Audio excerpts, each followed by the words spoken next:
really want to be an uplifter of others. And well, you got to give that up.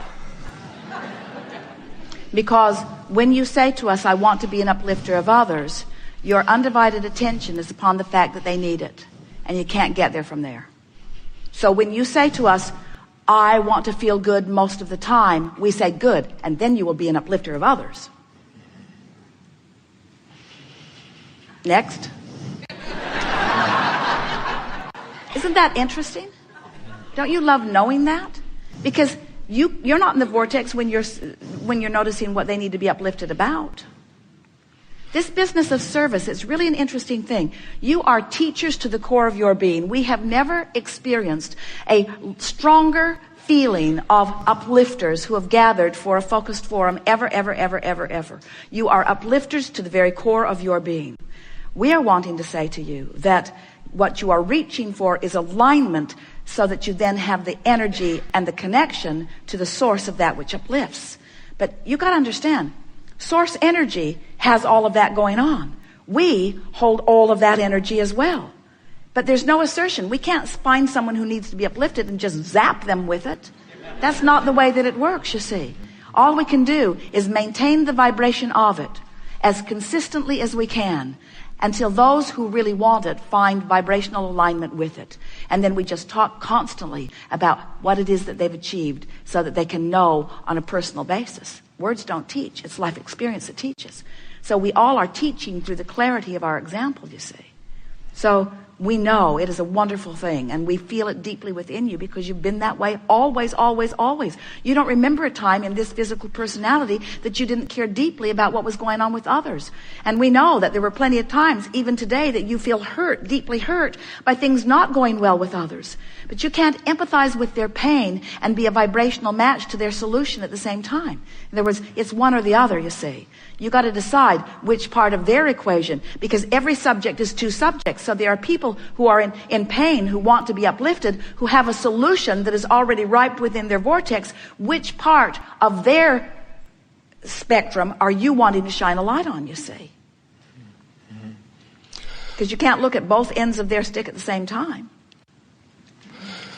I seemed to do well for a while, and then I would lose sleep, right? Or I just... Well, you know why? Why? Because you gain your balance, and you get into the vortex, and then the vortex carries you for a while, and then you focus on the problem, and you lose your connection. In other words, it's all about what you're focused upon. When you decide that you are going to uplift others and help them feel better about their problems, there's usually a pretty drastic imbalance, because when you're looking for problems, you're going to find them.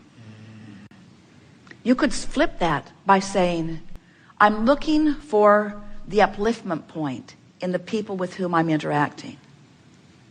I'm looking for the resonant point of uplifting them.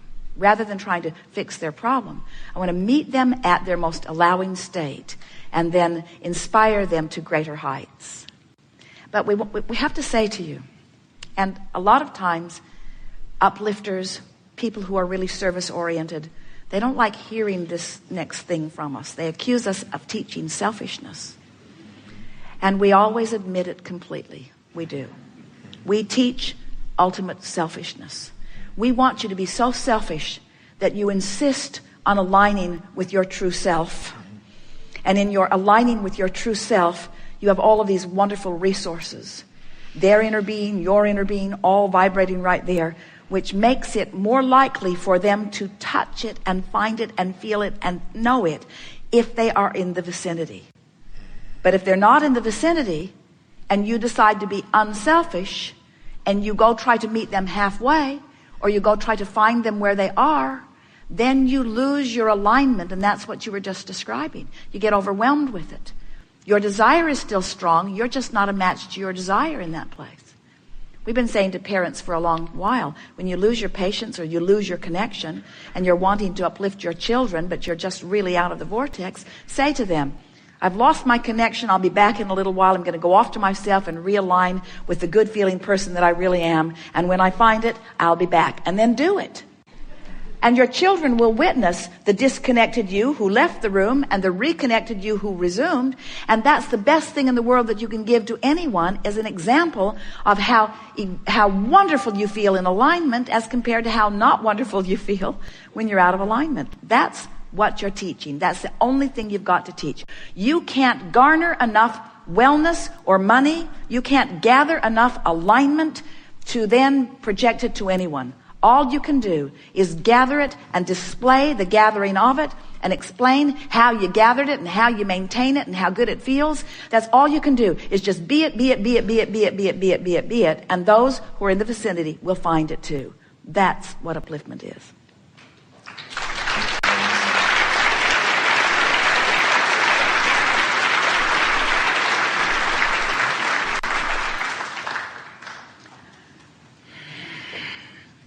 You know that nothing has been left undone. There isn't a subject that we have not addressed. And you know that to the beginning and ending of you, you have heard the answer that you are looking for. Yes? Would you agree with us that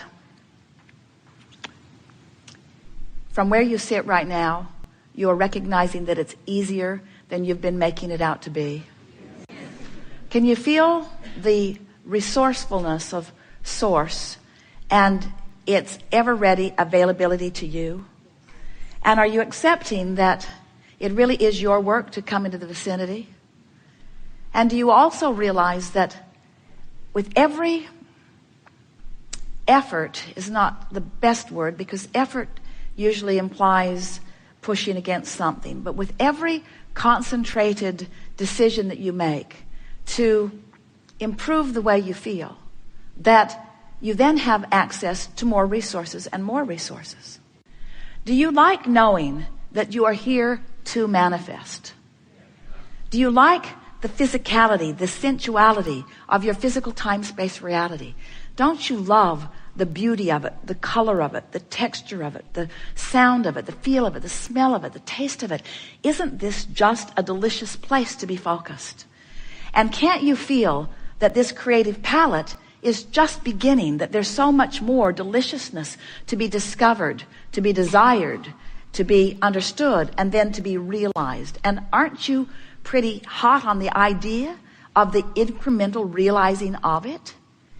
Doesn't it feel satisfying to you to feel yourself off and then feel yourself on? Don't you love that self-control? And aren't you always excited when that self-control then yields evidence of your true power? We can feel that you are enjoying the understanding of your true power. And we use the word power in the sense of love, the power of Source, the power of goodness, the power of well-being, because you can't wield that power against anything.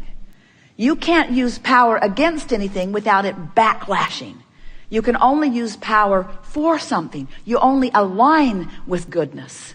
So we want to say to you that the power that exists, the only power that exists, is the power of goodness. And you have been contributors of it because you have helped define what it is that you want. And the larger part of you stands in the holding of all of that and calls you into alignment with it. We want to remind you, as we are bringing this gathering to an ending today, that the feeling of alignment is the greatest power that there is. The feeling of alignment is the greatest power that there is. But it doesn't end with the feeling. It will flesh out into more of the delicious things that you're wanting, and it will confirm itself to you endlessly. You are powerful creators who have had a lot of experience in manifestation. And it is our knowing, and it is our joyful acknowledgement that now that you understand who you really are, now that you understand, and you do, your emotions are guidance that let you know your relationship between what you're thinking right now and what the Source within you knows about the same subject. Now that you know how to easily move into simple and fast alignment with who you really are, the manifestations will start flooding in today as evidence that you have found your place. You found your place. We feel so much love and appreciation for your willingness not to just be here playing with us all around the world or in this room. It's not just this nowness that we adore you about. It's your willingness to be in this body at all. Your willingness to be out here on this leading edge of thought. Your willingness to explore and put into the vortex things for you to reap the benefit and reward of manifestation of now, or things that will be saved for generations to come who are less resistant to the idea. But we want to say to you, if this time-space reality has inspired within you a desire, this time-space reality and this nowness has the power and the willingness and the capacity to yield it to you fully now. There is great love here for you. And as always, we remain eternally and blissfully, robustly and friskily in the vortex.